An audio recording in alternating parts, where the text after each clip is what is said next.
Салам достар. Кайрадан сиздер менен кыргыз тили сабагында кезигип турабыз.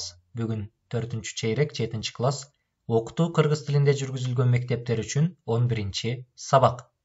Урматтуу окуучулар, эгерде сиз биздин баракчада алгачкы жолу болуп жаткан болсоңуз, анда биздин баракчага катталып, коңгуроочону баса кетүүнү унутпаңыз. Бул сиз үчүн жакшы мүмкүнчүлүк, дегенибиз биздин баракчадан жарыяланып жаткан онлайн сабактарыбызды алдыңкылардан болуп көрө алуу мүмкүнчүлүгүнө ээ болосуз. Мындан сырткары, түрдүү социалдык тармактардан төмөнкү даректер аркылуу мага сунуш пикириңиздерди же болбосо суроолоруңуздарды калтырсаңар болот. Урматтуу окуучулар, биз жогорудагы сабактарда байламталардын түрлөрү жөнүндө сүйлөшкөнбүз. Тагыраагы божомолдогуч байламталар.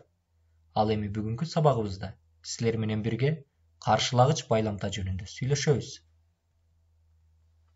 Татаал сүйлөмдүн тутумундагы жөнөкөй сүйлөмдөрдү бири-бирине байланыштырып, алардын ортосундагы карама-каршы маанини билдирген байламталар каршылагыч байламталар деп аталат. Өзүңүздөр күбө болгондой, каршылагыч байламталар татаал сүйлөмдөрдүн курамынан кездешет. Анда дагы эки жөнөкөй сүйлөмдү бири-бирине байлап, ошол кызматты аткарат. Каршылагыч байламталарга бирок, бирокта, ал эми, антсе да, ошентсе да, анткени менен, ошенткени менен, ошондой болсо да, ошондой болгону менен деген байламталар мүнөздүү. Мисал келтирели. Жакшы сөздөрүн эле арнагысы келди. Бирок мындан башка сөз тапкан жок. Маани берген болсоңуздар, татаал сүйлөмдүн курамындагы эки жөнөкөй сүйлөм бири-бирине мааниси жагынан карама-каршы, каршы келүүдө. Аларды бул абалга алып келген бирок деген каршылагыч байламта болууда. Экинчи сүйлөм. Нөшөр күчөдү, ошентсе да жолоочу жолун уланта берди.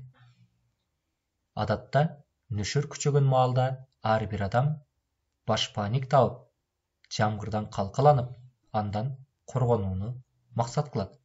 А бирок бул сүйлөмдө нөшөр күчөгөнүнө карабай, жолоочу жолун улантып жаткандыгы сүрөттөлүп жатат. Үчүнчү сүйлөм. Азирет жакшы окуйт. Ошенткени менен математика сабагынан жакшы эле аксайт. Татаал сүйлөмдүн курамындагы биринчи жөнөкөй сүйлөмдүн маанисине көңүл бура турган болсоңуздар, азирет жакшы окуйт. Демек биздин түшүнүгүбүздө жакшы окуган окуучу бардык сабактарды жакшы окуйт деп түшүнөбүз. А бирок маселе сүйлөмдүн экинчи бөлүгүндө. Ошенткени менен математика сабагынан жакшы эле аксайт.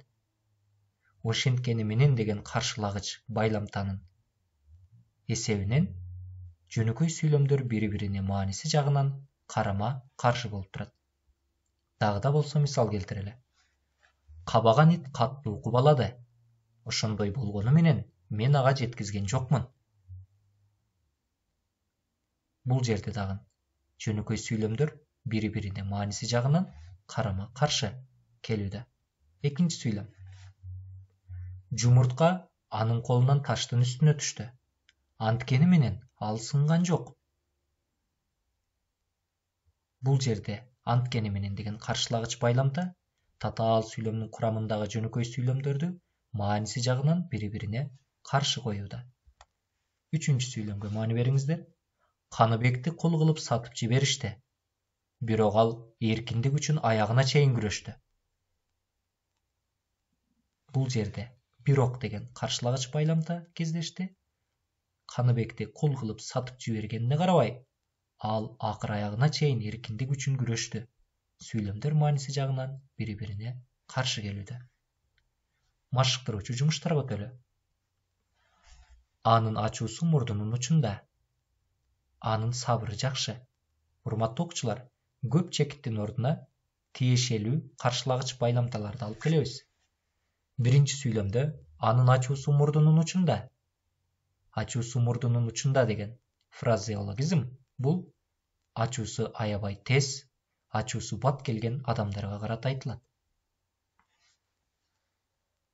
Ойлоп көрүңүздөрчү, бул жерге кайсыл каршылагыч байламтаны алып келсек туура болот? Экинчи сүйлөм. Ал досунун сөзүнө каттуу таарынды. Маанайы ачык. Көп чекиттин ордуна кайсыл каршылагыч байламтаны койсок туура болот. Үчүнчү сүйлөм. Ал уулуна каттуу сөз айтты. Ал баары бир уулун жакшы көрөт.